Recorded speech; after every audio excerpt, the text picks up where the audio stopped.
Hello, and welcome to Another World Audiobooks. You know what? I found out this week that Another World Audiobooks has gone international. We have listeners in Denmark, Spain, the UK, and Germany. That's just crazy. If you're listening from across the pond, I would love to hear from you. Whether it's just hi or some well-deserved criticism on my accents, please hit me up. I love to connect with you. Easiest way to get in touch is probably facebook.com/anotherworldaudiobooks. Man, I tell you, this book is full of surprises. So different from what I was expecting.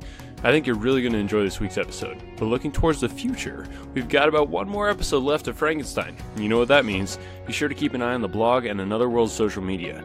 You are going to have a say in what book comes next. Thanks so much for listening today. But enough of that. Without further ado, I give you Frankenstein. Chapter 17. The being finished speaking and fixed his looks upon me in the expectation of a reply. But I was bewildered, perplexed, and unable to arrange my ideas sufficiently to understand the full extent of his proposition. He continued, "You must create a female for me, with whom I can live in the interchange of those sympathies necessary for my being.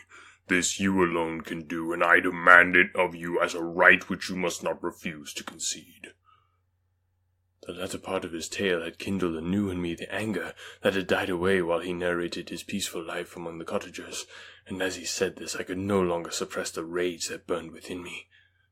"I do refuse it," I replied, "and no torture shall ever extort a consent from me. You may render me the most miserable of men, but you shall never make me base in my own eyes.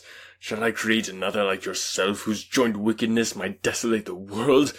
Begone! I have answered you. You may torture me, but I will never consent." "You are in the wrong," replied the fiend, "and instead of threatening, I am content to reason with you. I am malicious because I am miserable. Am I not shunned and hated by all mankind? You, my creator, would tear me to pieces in triumph. Remember that, and tell me why I should pity man more than he pities me. You would not call it murder if you could precipitate me into one of those ice rifts and destroy my frame, the work of your own hands. Shall I respect man when he condemns me? Let him live with me in the interchange of kindness, and instead of injury I will bestow every benefit upon him with tears of gratitude at his acceptance. But that cannot be. The human senses are insurmountable barriers to our union. Yet mine shall not be the submission of abject slavery. I will revenge my injuries.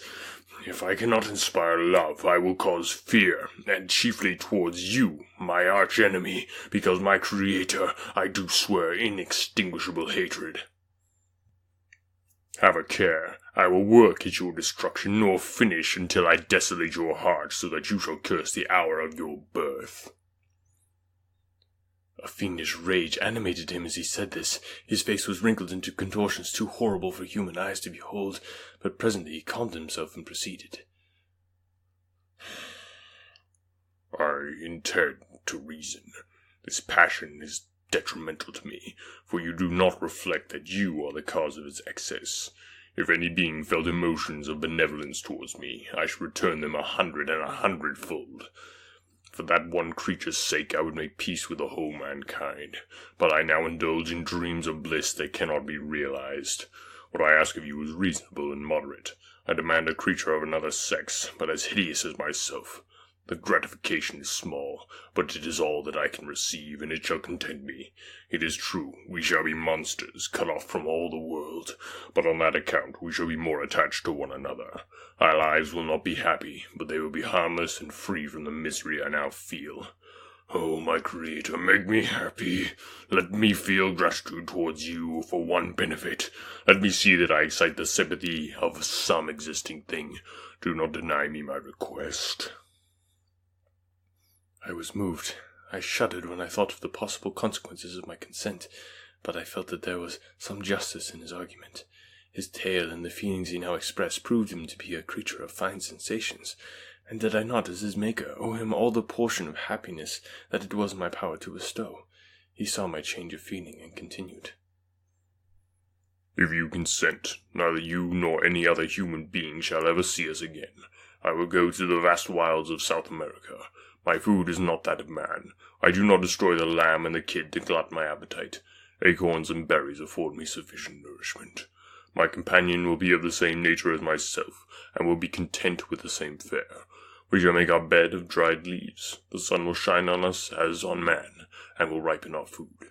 The picture I present to you is peaceful and human, and you must feel that you could deny it only in the wantonness of power and cruelty. Pitiless as you have been towards me, I now see compassion in your eyes. Let me seize the favorable moment and persuade you to promise what I so ardently desire." "You propose," replied I, "to fly from the habitations of man, to dwell in those wilds where the beasts of the field will be your only companions. How can you, who long for love and sympathy of man, persevere in exile? You will return and again seek their kindness, and you will meet with their detestation. Your evil passions will be renewed, and you will then have a companion to aid you in the task of destruction. This may not be. Cease to argue the point, for I cannot consent." "How inconstant are your feelings! But a moment ago you were moved by my representations, and why do you again harden yourself to my complaints? I swear to you by the earth which I inhabit, and by you that made me, that with the companion you bestow, I will quit the neighborhood of man, and dwell, as it may chance, in the most savage of places. My evil passions will have fled, for I shall meet with sympathy. My life will flow quietly away, and in my dying moments I shall not curse my Maker." His words had a strange effect on me. I compassionated him, and sometimes felt a wish to console him. But when I looked upon him, when I saw the filthy mass that moved and talked, my heart sickened and my feelings were altered to those of horror and hatred. I tried to stifle these sensations. I thought that, as I could not sympathize with him, I had no right to withhold from him the small portion of happiness which was yet in my power to bestow. "You swear," I said, "to be harmless. But have you not already shown a degree of malice that should reasonably make me distrust you? May not even this be a feint that will increase your triumph by affording a wider scope for your revenge?" "How is this? I must not be trifled with, and I demand an answer.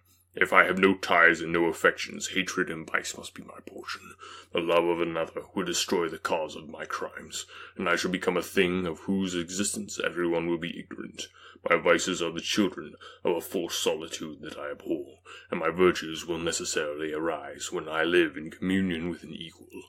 I shall feel the affection of a sensitive being, and become linked to the chain of existence and events from which I am now excluded."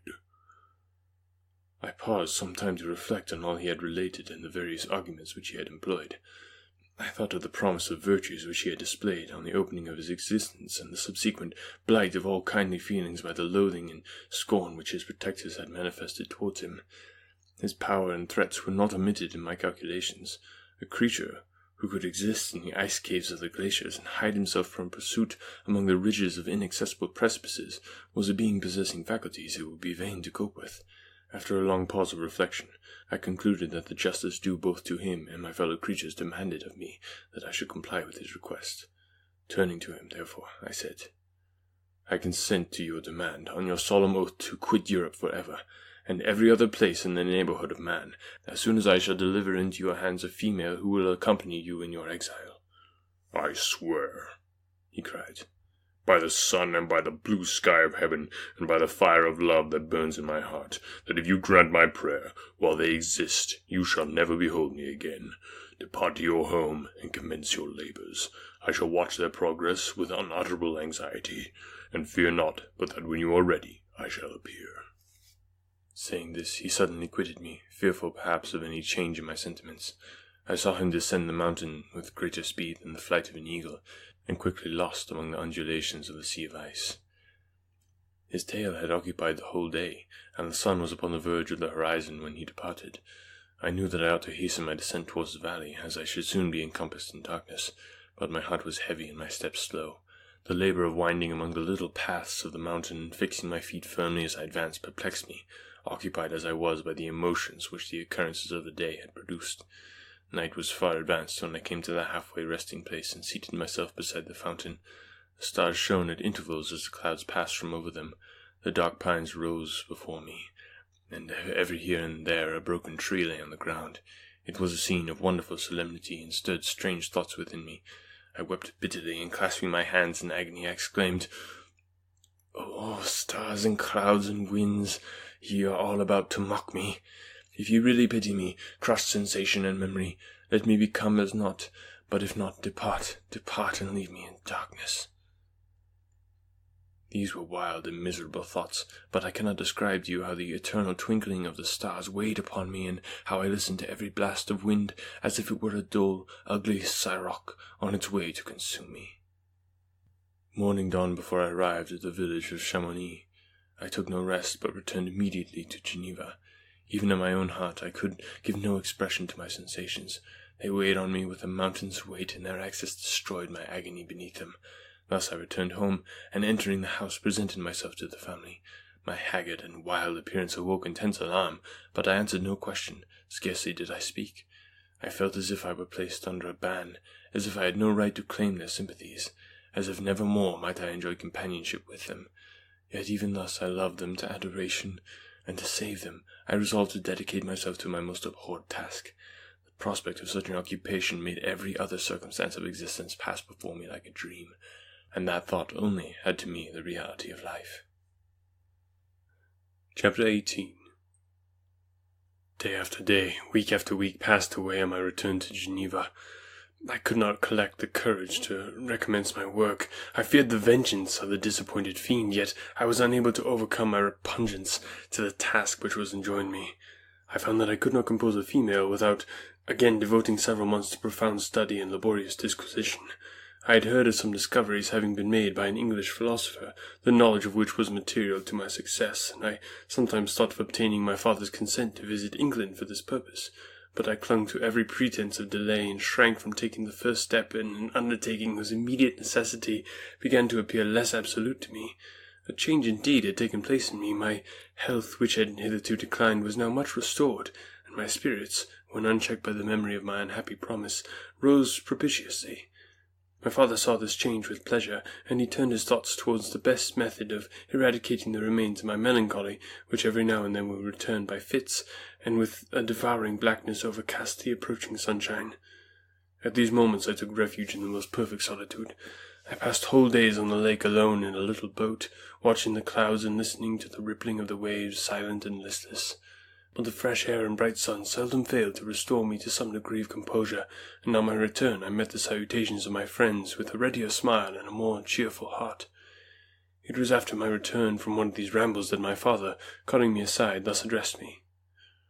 "I am happy to remark, my dear son, that you have resumed your former pleasure and seem to be returning to yourself, and yet you are still unhappy and still avoid our society.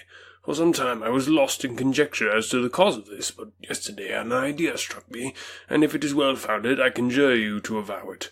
Reserve on such a point would be not only useless, but draw down terrible misery on us all." I trembled violently at his exordium, and my father continued.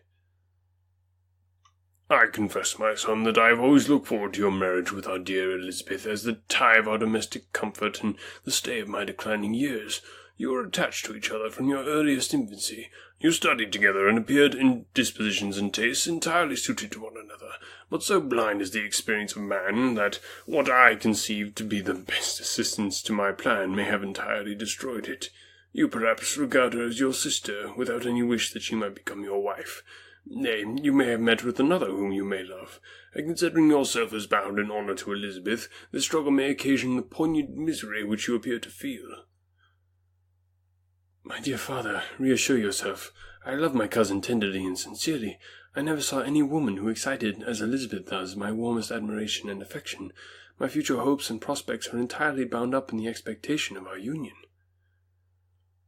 "The expression of your sentiments on this subject, my dear Victor, gives me more pleasure than I have for some time experienced. If you feel thus, we shall assuredly be happy, however present events may cast a gloom over us. But it is this gloom which appears to have taken so strong a hold on your mind that I wish to dissipate. Tell me, therefore, whether you object to an immediate solemnization of the marriage. We have been unfortunate, and recent events have drawn us from that everyday tranquillity benefiting my years and infirmities. You are younger, yet I do not suppose, possessed as you are of a competent fortune, that an early marriage would at all interfere with any future plans of honour and utility that you may have formed. Do not suppose, however, that I wish to dictate happiness to you, or that a delay on your part would cause me any serious uneasiness. Interpret my words with candour, and answer me, I conjure you, with confidence and sincerity." I listened to my father in silence, and remained for some time incapable of offering any reply. I resolved rapidly in my mind a multitude of thoughts and endeavoured to arrive at some conclusion. Alas, to me the idea of an immediate union with my Elizabeth was one of horror and dismay. I was bound by a solemn promise which I had not yet fulfilled and dared not break, or if I did, what manifold miseries might not impend over me and my devoted family. Could I enter into a festival with this deadly weight yet hanging round my neck and bowing me to the ground? I must perform my engagement and let the monster depart with his mate before I allowed myself to enjoy the delight of a union from which I expected peace. I remembered also the necessity imposed upon me of either journeying to England or entering into a long correspondence with those philosophers of that country whose knowledge and discoveries were of indispensable use to me in my present undertaking. The latter method of obtaining the desired intelligence was dilatory and unsatisfactory. Besides, I had an insurmountable aversion to the idea of engaging myself in my loathsome task in my father's house, while in habits of familiar intercourse with those I loved. I knew that 1,000 fearful accidents might occur, the slightest of which would disclose a tale to thrill all connected with me with horror. I was aware also that I should often lose all self-command, all capacity of hiding the harrowing sensations that would possess me during the progress of my unearthly occupation. I must absent myself from all I loved while thus employed. Once commenced, it would quickly be achieved, and I might be restored to my family in peace and happiness. My promise fulfilled, the monster would depart for ever. Or, so my fond fancy imagined, some accident might meanwhile occur to destroy him and put an end to my slavery for ever. These feelings dictated my answer to my father. I expressed a wish to visit England, but concealing the true reason of this request, I clothed my desire under a disguise which excited no suspicion, while I urged my desire with an earnestness that easily induced my father to comply. After so long a period of an absorbing melancholy that resembled madness in its intensity and effects, he was glad to find that I was capable of taking pleasure in the idea of such a journey, and he hoped that change of scene and varied amusement would, before my return, have restored me entirely to myself. The duration of my absence was left to my own choice. A few months, or at most a year, was the period contemplated. One paternal kind precaution he had taken to ensure my having a companion. Without previously communicating with me, he had, in concert with Elizabeth, arranged that Clerval should join me at Strasbourg. This interfered with the solitude I coveted for the prosecution of my task, yet at the commencement of my journey the presence of my friend could in no way be an impediment, and truly I rejoiced that thus I should be saved many hours of lonely, maddening reflection. Nay, Henry might stand between me and the intrusion of my foe. If I were alone, would not he at times force his abhorred presence on me to remind me of my task or to contemplate its progress? To England, therefore, I was bound, and it was understood that my union with Elizabeth should take place immediately on my return. My father's age rendered him extremely averse to delay. For myself, there was one reward I promised myself from my detested toils, one consolation for my unparalleled sufferings. It was the prospect of that day when, enfranchised from my miserable slavery, I might claim Elizabeth and forget the past in my union with her. I now made arrangements for my journey, but one feeling haunted me which filled me with fear and agitation. During my absence I should leave my friends unconscious of the existence of their enemy, and unprotected from his attacks, exasperated as he might be by my departure. But he had promised to follow me wherever I might go, and would not he accompany me to England? This imagination was dreadful in itself, but soothing inasmuch as it supposed the safety of my friends. I was agonized with the idea of the possibility that the reverse of this might happen, but through the whole period during which I was the slave of my creature, I allowed myself to be governed by the impulses of the moment, and my present sensations strongly intimated that the fiend would follow me and exempt my family from the danger of his machinations. It was in the latter end of September that I again quitted my native country. My journey had been my own suggestion, and Elizabeth therefore acquiesced, but she was filled with disquiet at the idea of my suffering, away from her, the inroads of misery and grief. It had been her care which provided me a companion in Clerval, and yet a man is blind to 1,000 minute circumstances which call forth a woman's sedulous attention. She longed to bid me hasten my return. 1,000 conflicting emotions rendered her mute as she bade me a tearful, silent farewell. I threw myself into the carriage that was to convey me away, hardly knowing whither I was going, and careless of what was passing around.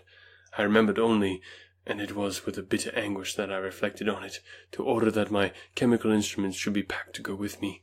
Filled with dreary imaginations, I passed through many beautiful and majestic scenes, but my eyes were fixed and unobserving. I could only think of the bourne of my travels, and the work which was to occupy me whilst they endured. After some days spent in listless indolence, during which I traversed many leagues, I arrived at Strasbourg, where I waited 2 days for Clerval. He came. Alas, how great was the contrast between us! He was alive to every new scene, joyful when he saw the beauties of the setting sun, and more happy when he beheld it rise and recommence a new day. He pointed out to me the shifting colours of the landscape and the appearance of the sky. "This is what it is to live," he cried. "Now I enjoy existence. But you, my dear Frankenstein, wherefore are you desponding and sorrowful?" In truth, I was occupied by gloomy thoughts, and neither saw the descent of the evening star nor the golden sunrise reflected on the Rhine. And you, my friend, would be far more amused with the journey of Clerval, who observed the scenery with an eye of feeling and delight, than in listening to my reflections.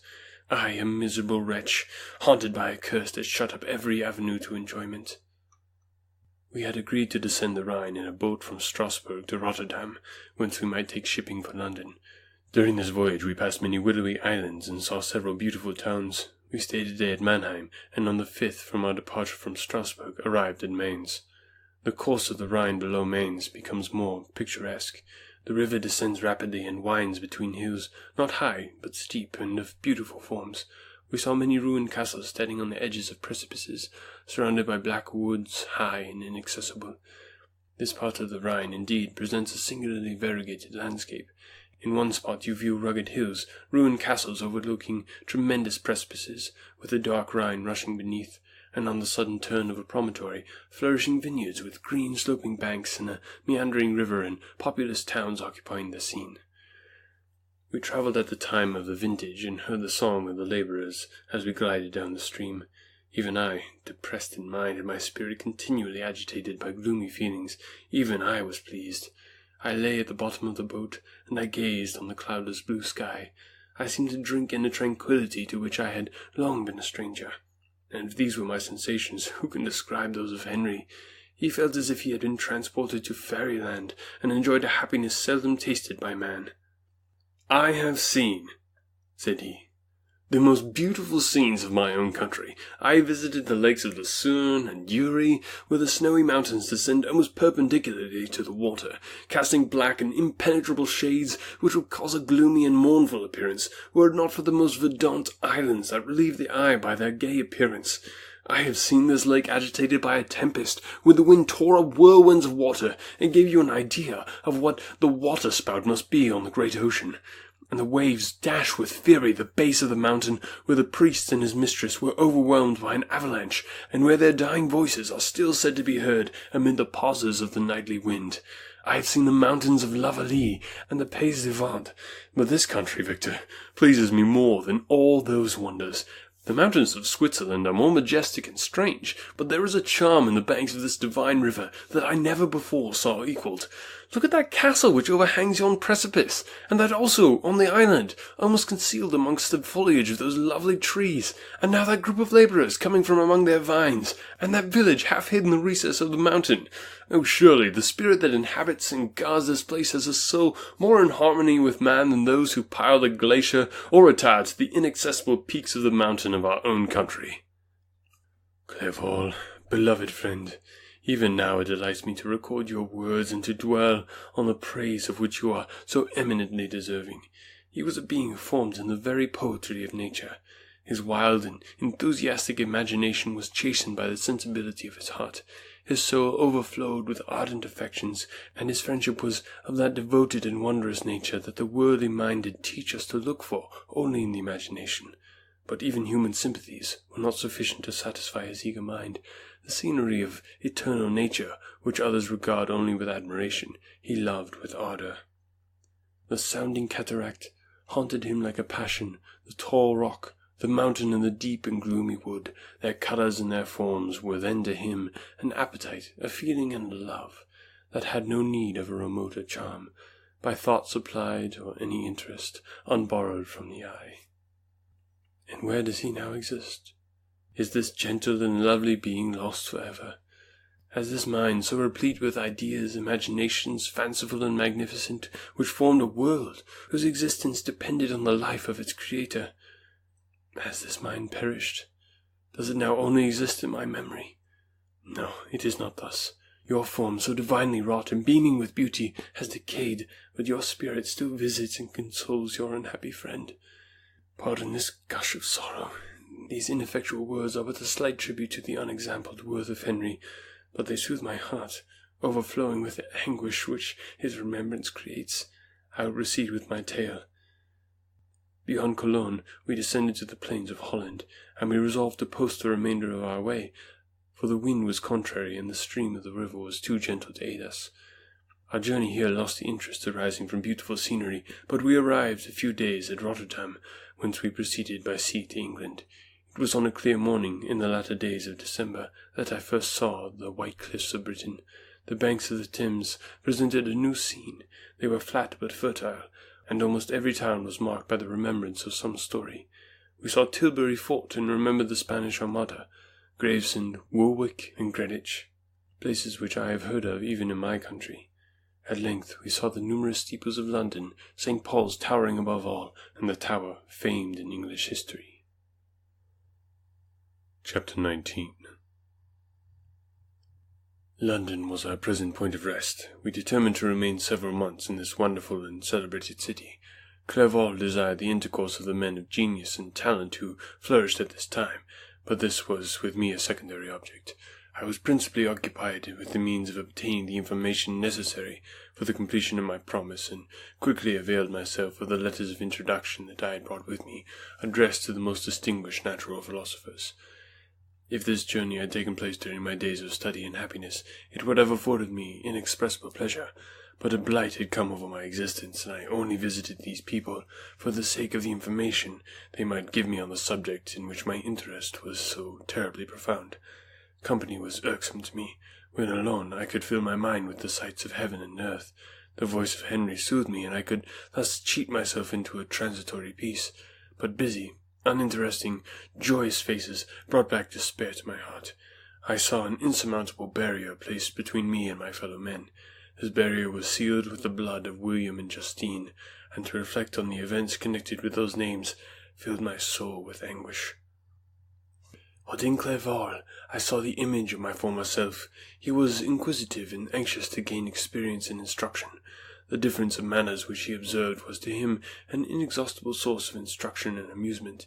He was also pursuing an object he had long had in view. His design was to visit India, in the belief that he had in his knowledge of its various languages, and in the views he had taken of its society, the means of materially assisting the progress of European colonization and trade. In Britain only could he further the execution of his plan. He was forever busy, and the only check to his enjoyments was my sorrowful and dejected mind. I tried to conceal this as much as possible, that I might not debar him from the pleasures natural to one who was entering on a new scene of life, undisturbed by any care or bitter recollection.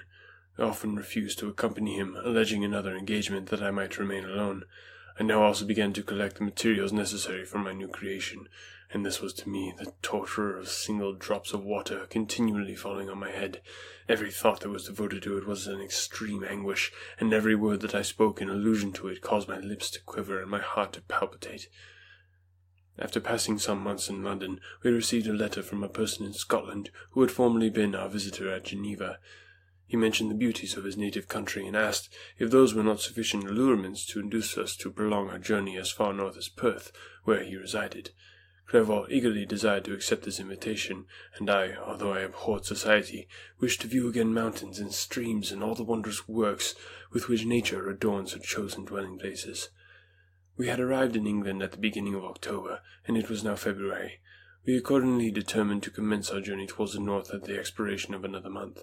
In this expedition, we did not intend to follow the great road to Edinburgh, but to visit Windsor, Oxford, Matlock, and the Cumberland Lakes, resolving to arrive at the completion of this tour about the end of July. I packed up my chemical instruments and the materials I had collected, resolving to finish my labours in some obscure nook in the northern highlands of Scotland. We quitted London on the 27th of March and remained a few days at Windsor, rambling in its beautiful forest. This was a new scene to us mountaineers. The majestic oaks, the quantity of game, and the herds of stately deer were all novelties to us. From thence we proceeded to Oxford. As we entered the city, our minds were filled with the remembrance of the events that had been transacted there more than a century and a half before. It was here that Charles I had collected his forces. The city had remained faithful to him, after the whole nation had forsaken his cause to join the standard of Parliament and liberty. The memory of that unfortunate king and his companions, the amiable Falkland, the insolent Goring, his queen and son, gave a peculiar interest to every part of the city which they might be supposed to have inhabited. The spirit of elder days found a dwelling here, and we delighted to trace its footsteps. If these feelings had not found an imaginary gratification, the appearance of the city had yet in itself sufficient beauty to obtain our admiration. The colleges are ancient and picturesque, the streets are almost magnificent, and the lovely Isis, which flows beside it through meadows of exquisite verdure, is spread forth into a placid expanse of waters, which reflects its majestic assemblage of towers and spires and domes embosomed among aged trees. I enjoyed the scene, and yet my enjoyment was embittered both by the memory of the past and the anticipation of the future. I was formed for peaceful happiness.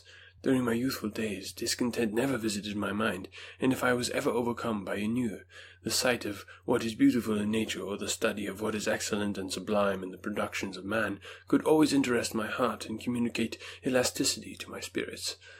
But I am a blasted tree. The bolt had entered my soul, and I felt then that I should survive to exhibit what I shall soon cease to be, a miserable spectacle of wrecked humanity, pitiable to others and intolerable to myself. We passed a considerable period at Oxford, rambling among its environs and endeavouring to identify every spot which might relate to the most animating epoch of English history. Our little voyages of discovery were often prolonged by the successive objects that presented themselves. We visited the tomb of the illustrious Hampden, and the field on which the patriot fell. For a moment my soul was elevated from its debasing and miserable fears to contemplate the divine ideas of liberty and self-sacrifice, of which these sites were the monuments and the remembrancers. For an instant I dared to shake off my chains and look around me with a free and lofty spirit, but the iron had eaten into my flesh, and I sank again, trembling and hopeless, into my miserable self. We left Oxford with regret and proceeded to Matlock, which was our next place of rest. The country in the neighbourhood of this village resembled to a greater degree the scenery of Switzerland, but everything is on a lower scale, and the green hills want the crown of distant white Alps, which always attend on the piny mountains of my native country. We visited the wondrous cave and the little cabinets of natural history, where the curiosities are disposed in the same manner as in the collections at Sauveur and Chamonix. The latter name made me tremble when pronounced by Henry, and I hastened to quit Matlock, with which that terrible scene was thus associated. From Derby, still journeying northwards, we passed 2 months in Cumberland and Westmoreland. I could now almost fancy myself among the Swiss mountains. The little patches of snow which yet lingered on the northern sides of the mountains, the lakes and the dashing of the rocky streams were all familiar and dear sights to me. Here also we made some acquaintances who almost contrived to cheat me into happiness. The delight of Clerval was proportionately greater than mine. His mind expanded in the company of men of talent, and he found in his own nature greater capacities and resources than he could have imagined himself to have possessed while he associated with his inferiors. "I could pass my life here," said he to me, "and among these mountains I should scarcely regret Switzerland and the Rhine." But he found that a traveller's life is one that includes much pain amidst its enjoyments. His feelings are for ever on the stretch, and when he begins to sink into repose, he finds himself obliged to quit that on which he rests in pleasure for something new, which again engages his attention, and which also he forsakes for other novelties. We had scarcely visited the various lakes of Cumberland and Westmoreland, and conceived an affection for some of the inhabitants, when the period of our appointment with our Scotch friend approached, and we left them to travel on. For my own part, I was not sorry. I had now neglected my promise for some time, and I feared the effect of the demon's disappointment. He might remain in Switzerland and wreak his vengeance on my relatives. This idea pursued me and tormented me at every moment from which I might otherwise have snatched repose and peace. I waited for my letters with feverish impatience. If they were delayed, I was miserable and overcome by 1,000 fears, and when they arrived, and I saw the superscription of Elizabeth or my father, I hardly dared to read and ascertain my fate. Sometimes I thought that the fiend followed me and might expedite my reminiscence by murdering my companion, When these thoughts possessed me, I would not quit Henry for a moment, but followed him as his shadow, to protect him from the fancied rage of his destroyer. I felt as if I had committed some great crime, the consciousness of which haunted me. I was guiltless, but I had indeed drawn down a horrible curse upon my head, as mortal as that of crime. I visited Edinburgh with languid eyes and mind, and yet that city might have interested the most unfortunate being. Clerval did not like it so well as Oxford, for the antiquity of the latter city was more pleasing to him, but the beauty and regularity of the new town of Edinburgh, its romantic castles and its environs, the most delightful in the world. Arthur's Seat, St. Bernard's Well, and the Pentland Hills compensated him for the change and filled him with cheerfulness and admiration, but I was impatient to arrive at the termination of my journey. We left Edinburgh in a week, passing through Copar, St. Andrews, and along the banks of the Tay to Perth, where our friend expected us. But I was in no mood to laugh and talk with strangers, or enter into their feelings or plans with the good humour expected from a guest, and accordingly I told Clerval that I wished to make the tour of Scotland alone. "Do you," said I, "enjoy yourself, and let this be our rendezvous. I may be absent for a month or two, but do not interfere with my motions. I entreat you, leave me to peace and solitude for a short time, and when I return, I hope it will be with a lighter heart, more congenial to your own temper." Henry wished to dissuade me, but seeing me bent on this plan, ceased to remonstrate. He entreated me to write often. "I had rather be with you," he said, "in your solitary rambles than with these Scotch people, whom I do not know. Hasten then, my dear friend, to return, that I may again feel myself somewhat at home, which I cannot do in your absence." Having parted from my friend, I determined to visit some remote spot of Scotland and finish my work in solitude. I did not doubt but that the monster followed me and would discover himself to me when I should have finished, that he might receive his companion. With this resolution, I traversed the northern highlands and fixed on one of the remotest of the Orkneys as the scene of my labours. It was a place fitted for such work, being hardly more than a rock whose high sides were continually beaten upon by the waves. The soil was barren, scarcely affording pasture for a few miserable cows, and oatmeal for its inhabitants, which consisted of 5 persons, whose gaunt and scraggy limbs gave tokens of their miserable fare. Vegetables and bread, when they indulged in such luxuries, and even fresh water, was to be procured from the mainland, which was about 5 miles distant. On the whole island there were but 3 miserable huts, and one of these was vacant when I arrived. This I hired. It contained but 2 rooms, and these exhibited all the squalidness of the most miserable penury. The thatch had fallen in, the walls were unplastered, and the door was off its hinges. I ordered it to be repaired, bought some furniture, and took possession, an incident which would doubtless have occasioned some surprise had not all the senses of the cottagers been benumbed by want and squalid poverty. As it was, I lived ungazed at and unmolested, hardly thanked for the pittance of food and clothes which I gave. So much does suffering blunt even the coarsest sensations of men. In this retreat I devoted the morning to labour, but in the evening, when the weather permitted, I walked on the stony beach of the sea to listen to the waves as they roared and dashed at my feet. It was a monotonous yet ever-changing scene. I thought of Switzerland. It was far different from this desolate and appalling landscape. Its hills are covered with vines, and its cottages are scattered thickly in the plains. Its fair lakes reflect a blue and gentle sky, and when troubled by the winds, their tumult is but the play of a lively infant when compared to the roarings of the giant ocean. In this manner I distributed my occupations when I first arrived, but as I proceeded in my labour, it became every day more horrible and irksome to me. Sometimes I could not prevail on myself to enter my laboratory for several days, and at other times I toiled day and night in order to complete my work. It was indeed a filthy process in which I was engaged.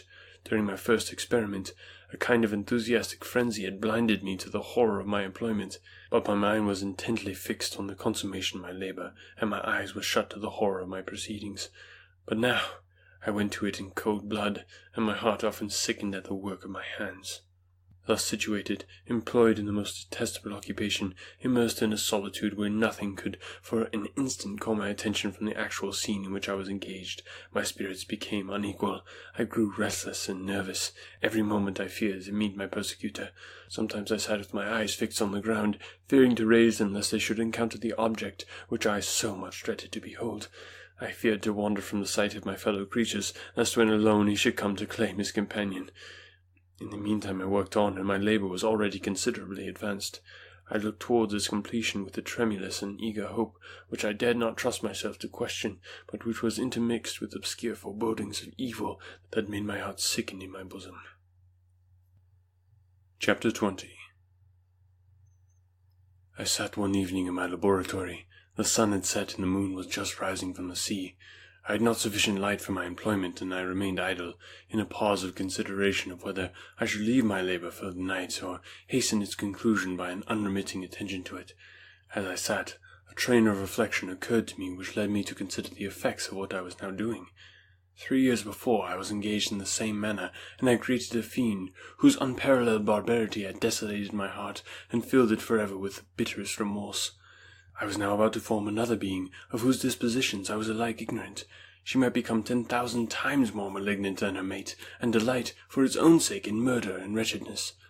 He had sworn to quit the neighbourhood of man, and hide himself in deserts, but she had not, and she, who in all probability was to become a thinking and reasoning animal, might refuse to comply with the compact made before her creation. They might even hate each other. The creature who already lived loathed his own deformity, and might he not conceive a greater abhorrence for it when it came before his eyes in the female form? She also might turn with disgust from him to the superior beauty of man. She might quit him, and he be again alone, exasperated by the fresh provocation of being deserted by one of his own species. Even if they were to leave Europe and inhabit the deserts of the New World, yet one of the first results of those sympathies for which the demon thirsted would be children, a race of devils who would be propagated upon the earth, who might make the very existence of the species of man a condition precarious and full of terror. Had I right, for my own benefit, to inflict this curse upon everlasting generations? I had before been moved by the sophisms of the being I created. I had been struck senseless by his fiendish threats, and now, for the first time, the wickedness of my promise burst upon me. I shuddered to think that future ages might curse me as their pest, whose selfishness had not hesitated to buy its own peace at their price, perhaps, of the existence of the whole human race.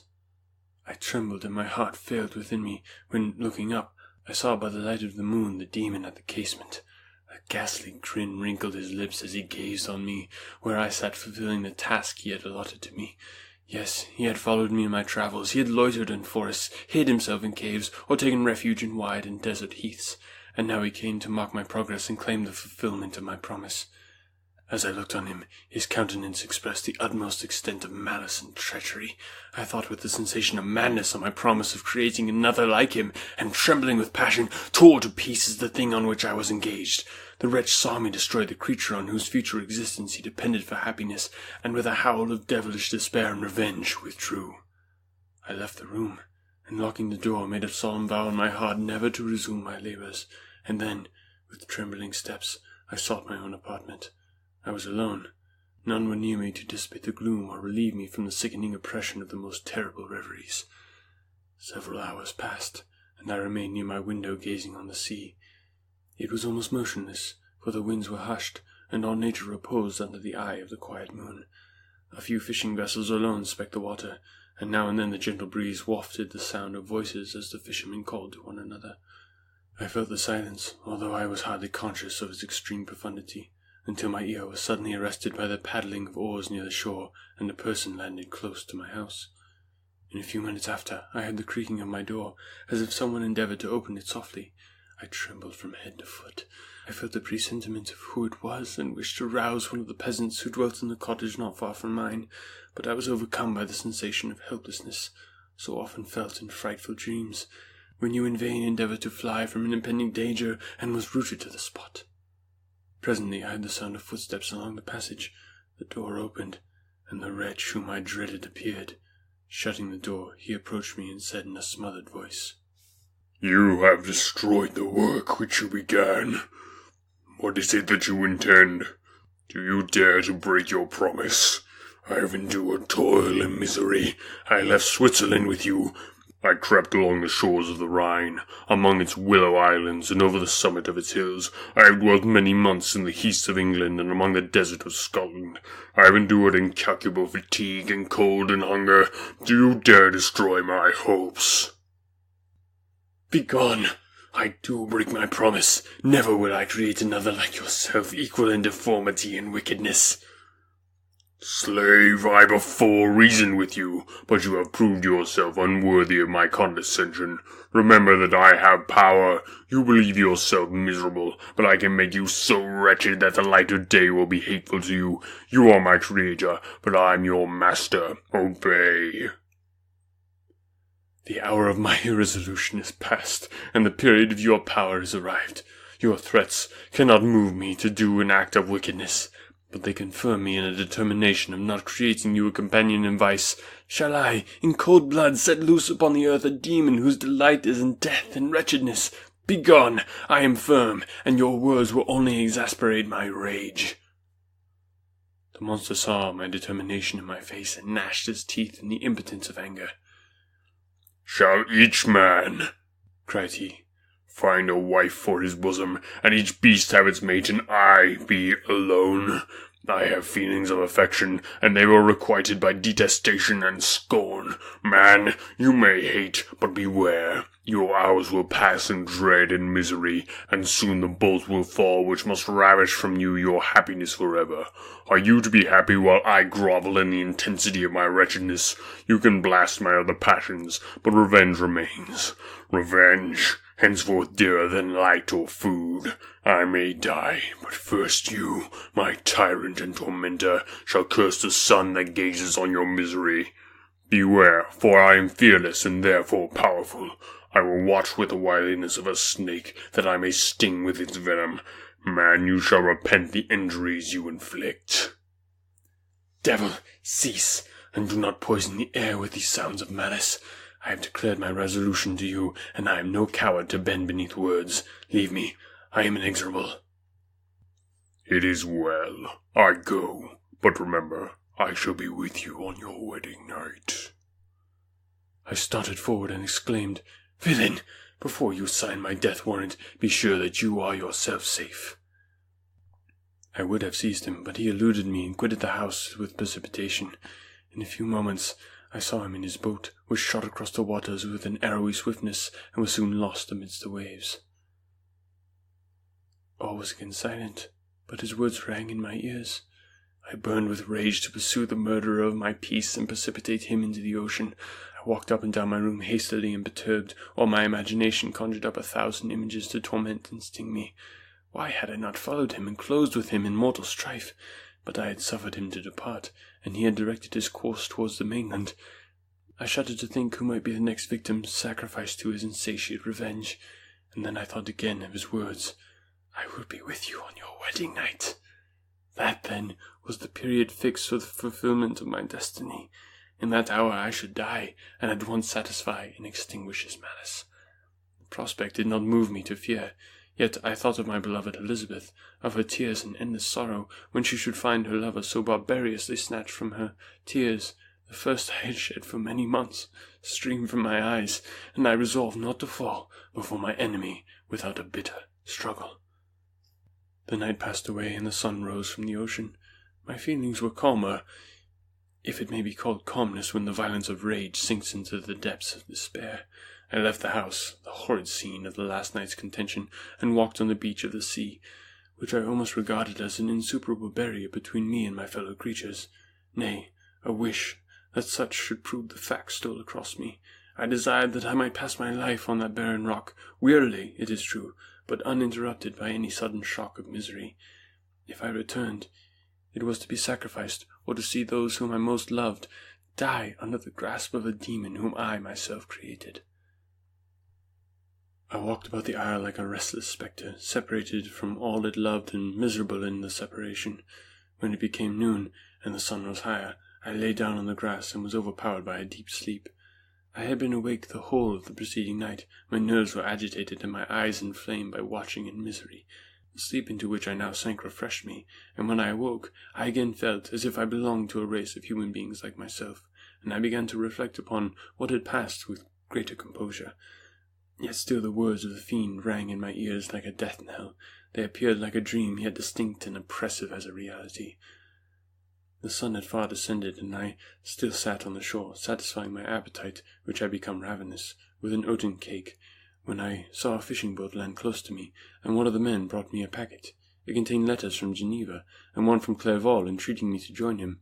He said he was wearing away his time fruitlessly where he was, that letters from the friends he had formed in London desired his return to complete the negotiation they had entered into for his Indian enterprise. He could not any longer delay his departure, but as his journey to London might be followed, even sooner than he now conjectured, by his longer voyage, he entreated me to bestow as much of my society on him as I could spare. He besought me, therefore, to leave my solitary isle, and to meet him at Perth, that we might proceed southwards together. This letter, in a degree, recalled me to life, and I determined to quit my island at the expiration of 2 days. Yet before I departed, there was a task to perform on which I shuddered to reflect. I must pack up my chemical instruments, and for that purpose I must enter the room which had been the scene of my odious work, and I must handle those utensils, the sight of which was sickening to me. The next morning at daybreak, I summoned sufficient courage and unlocked the door of my laboratory. The remains of the half-finished creature whom I had destroyed lay scattered on the floor, and I almost felt as if I had mangled the living flesh of a human being. I paused to collect myself, and then entered the chamber. With trembling hand I conveyed the instruments out of the room, but I reflected that I ought not to leave the relics of my work to excite the horror and suspicion of the peasants, and I accordingly put them into a basket with a great quantity of stones, and laying them up, determined to throw them into the sea that very night. And in the meantime I sat upon the beach, employed in cleaning and arranging my chemical apparatus. Nothing could be more complete than the alteration that had taken place in my feelings since the night of the appearance of the demon. I had before regarded my promise with a gloomy despair as a thing that, with whatever consequences, must be fulfilled, but I now felt as if a film had been taken from before my eyes, and that I, for the first time, saw clearly. The idea of renewing my labours did not for one instant occur to me. The threat I had heard weighed on my thoughts, but I did not reflect that a voluntary act of mine could avert it. I had resolved in my own mind that to create another, like the fiend I had first made, would be an act of the beast and most atrocious selfishness, and I banished from my mind every thought that could lead to a different conclusion. Between 2 and 3 in the morning the moon rose, and I then, putting my basket aboard a little skiff, sailed out about 4 miles from the shore. The scene was perfectly solitary. A few boats were returning towards land, but I sailed away from them. I felt as if I were about the commission of a dreadful crime, and avoided with shuddering anxiety any encounter with my fellow creatures. At one time the moon, which had before been clear, was suddenly overspread by a thick cloud, and I took advantage of the moment of darkness and cast my basket into the sea. I listened to the gurgling sound as it sank and then sailed away from the spot. The sky became clouded, but the air was pure, although chilled by the northeast breeze that was then rising. But it refreshed me and filled me with such agreeable sensations that I resolved to prolong my stay on the water, and fixing the rudder in a direct position, stretched myself at the bottom of the boat. Clouds hid the moon, everything was obscure, and I heard only the sound of the boat as its keel cut through the waves. The murmur lulled me, and in a short time I slept soundly. I do not know how long I remained in this situation, but when I awoke I found that the sun had already mounted considerably.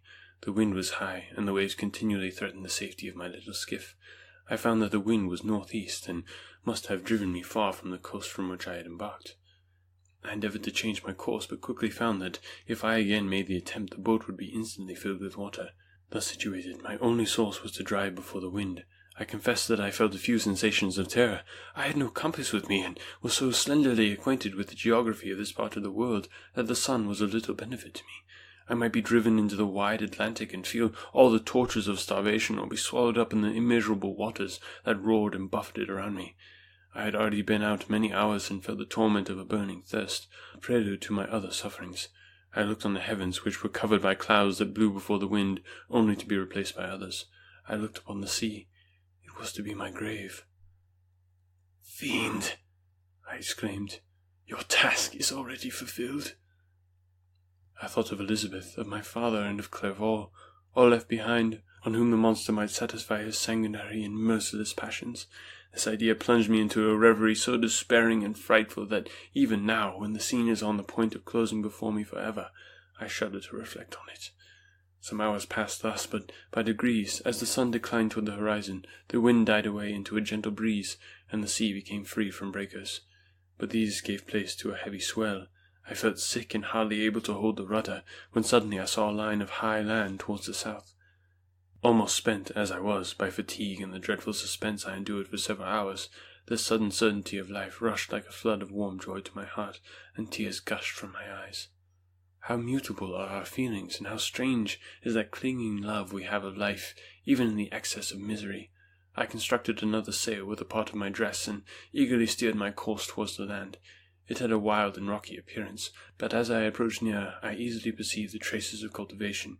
I saw vessels near the shore, and found myself nearly transported back to the neighborhood of civilized man. I carefully traced the windings of the land, and hailed a steeple, which I at length saw issuing from behind a small promontory. As I was in a state of extreme debility, I resolved to sail directly towards the town, as a place where I could most easily procure nourishment. Fortunately, I had money with me. As I turned the promontory, I perceived a small, neat town and a good harbour, which I entered, my heart bounding with joy at my unexpected escape. As I was occupied in fixing the boat and arranging the sails, several people were crowded towards the spot.